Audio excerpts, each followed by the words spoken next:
മുഖ്യമന്ത്രിയുടെ ദുരിതാശ്വാസ നിധിക്കെതിരായ വിമർശനങ്ങളിൽ വ്യാപകമായി കേസെടുത്ത പോലീസ് ഇതുവരെ രജിസ്റ്റർ ചെയ്തത് 39 എഫ്ഐആറുകൾ 279 സമൂഹ മാധ്യമ അക്കൗണ്ടുകൾ നീക്കം ചെയ്യാനും നോട്ടീസ് നൽകി.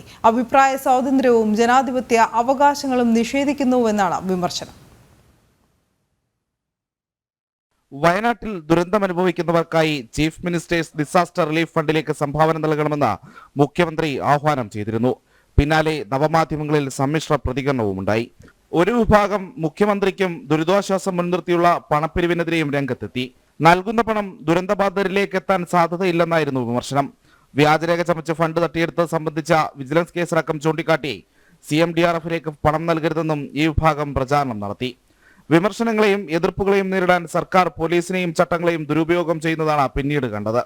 മുഖ്യമന്ത്രിക്കെതിരെയും CMDRFിലെ ഫണ്ട് വിനിയോഗ രീതിക്കെതിരെയും വിമർശനങ്ങൾ ഉയർത്തിയവർക്കെതിരെ കലാപാഹ്വാനത്തിനും ദുരന്ത നിവാരണ നിയമത്തിലെ വകുപ്പുകൾ ഉപയോഗിച്ചും കേസ് രജിസ്റ്റർ ചെയ്യുകയാണ് പോലീസ്.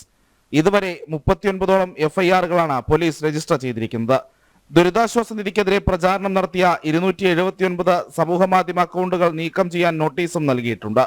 ദുരന്ത നിവാരണ സഹായത്തിനുള്ള മുഖ്യമന്ത്രിയുടെ അഭ്യർത്ഥന തള്ളിക്കളയാൻ ജനങ്ങളെ പ്രേരിപ്പിച്ചെന്നാണ് പോലീസ് കണ്ടെത്തിയ കുറ്റം.